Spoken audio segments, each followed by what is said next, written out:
Alistair did not plan on stealing a baby that morning.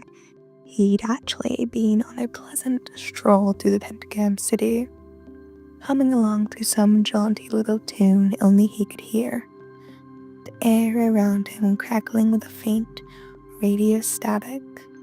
The streets were their usual blend of carnage and chaos. Someone screaming, someone exploding, someone else screaming louder. And he was in a unreasonably good mood. Then he heard it. Not a scream, not a sob, a wail. Very small, very human. The sound cut through the noise like a needle through vinyl, sharp and clean. Alistair stopped mid-step, head tilting, smile freezing on his face. His ears twitched. "Oh," he murmured, voice overlaid with a faint old-timey static. "What do we have here, He followed. Down the alley and across another, and past a demon who was being used as a baseball currently. The crying grew clearer and louder and hiccuping as if the tiny thing was trying very hard to be brave and, quite frankly, railing miserably. He found you in a cardboard box between two of the overflowing dumpsters. You were bundled in a blanket that was far too thin for hell, cheeks blotchy from tears, fists cramped up to your mouth as you hiccuped and whined. A crooked sign was propped against the box, sprawled in messy handwriting. Free, too loud, no refunds. Alistair stared at the sign, then at you, and then at the sign again. His grin sharpened into something downright dangerous. "Well now," he said warmly, "isn't that just charming?" You saw movement above you, something tall, dark, with horns, and a little smile caved like ivory. And your little body went rigid, your bottom lip wiggled. And when you decided this was absolutely terrifying, you let out a fresh, outraged wail. Alistair's shadow stretched long around the alleyway as he leaned down, the faint crackle of an invisible radio swelling around him. "Oh, hush now, little ghoul," he crooned, voice smoothing into a calm, old-timey cadence. "We can't have you upsetting the neighbors, they're so sensitive." As if to prove his point, a demon in the second-story window yelled, "Shut the hell up," and threw a bottle. Alistair caught it without looking and crushed it in his hand like paper, glass turning to static and then to dust. He didn't break eye contact with you. He hiccuped in mid-cry, eyes wide. The scary man had just turned the bottle into sparkles.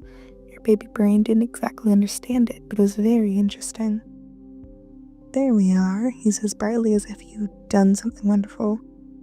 "Well, isn't that better?"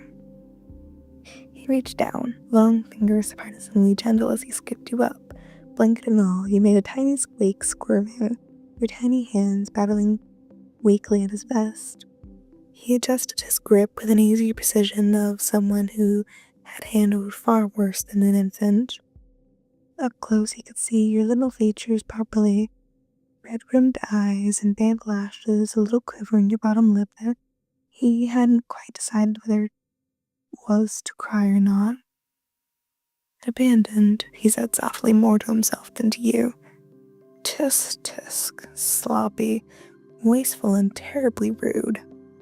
His smile returned, bright and wide, and absolutely not reassuring at all.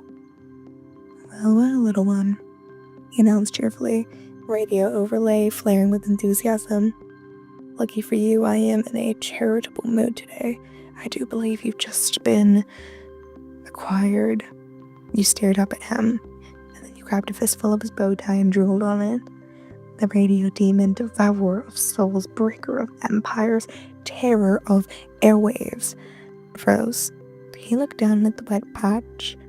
Then he laughed. It wasn't his eerie, echoing laugh that made the city flinch. It was softer, almost genuine, amused.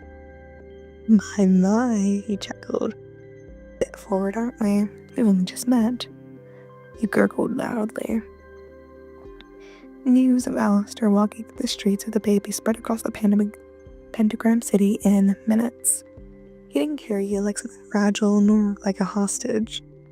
No, he carried you sort of like a prize, one arm hooked securely around you, your tiny body propped against his chest, your head tucked below his chin and his free hand swung on the microphone cane, static humming like a background noise.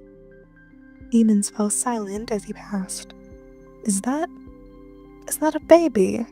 Why is it drooling on him?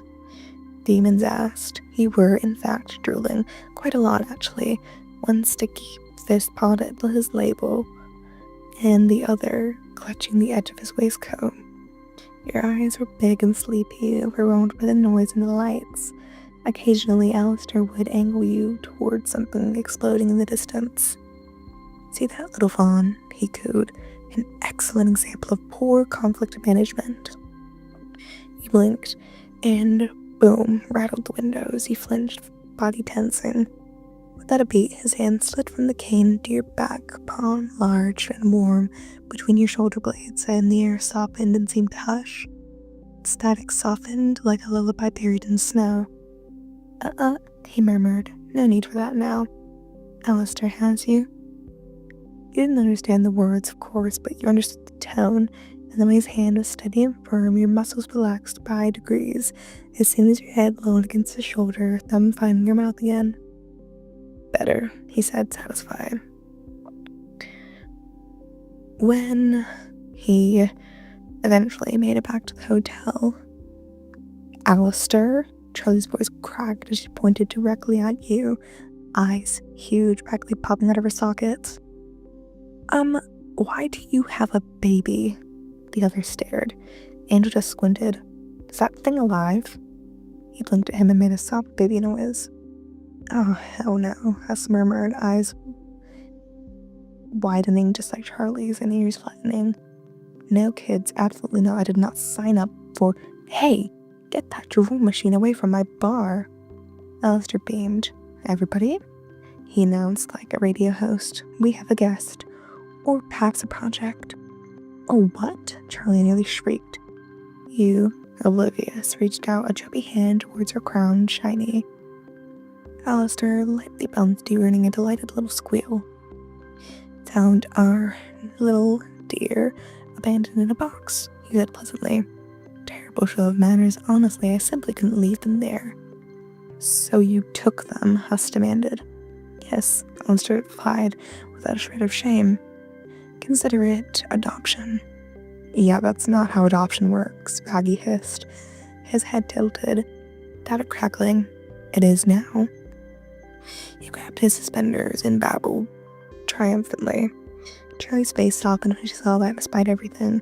You didn't seem scared. You were actually clinging to the radio demon like he was the safest thing in the world. Are they okay? She asked more quietly. Alastor's eyes looking down to yours. For a split second, the smile softened, not vanished, never that, but gentle to run the edges. They will be, he says. Just once. There was no static behind it, just his voice. He yawned, loud and squeaky, rubbing your face against his chest. The noise at the hotel became a fuzzy buzz to your tired ears. The world smelled like dust and a bit of ink, and something sharp and electric, and it somehow made you feel safe. Heavy hands, big and steady, adjusted your blanket as you felt yourself being cradled closer, and the rise and fall of his fake, unnecessary breathing rocked you gently. Rest, little songbird, he murmured, a vintage lullaby playing faintly in the air. You were in excellent hands. Your giant fingers tangled in his tie. Alastor, the radio demon, the devourer and destroyer, stood in Centerpel's most chaotic hotel, holding a baby that trusted him completely. He smiled, eyes glowing faintly. After all, what was one more stolen soul? Even if, for once, he had no intention of ever letting this one break.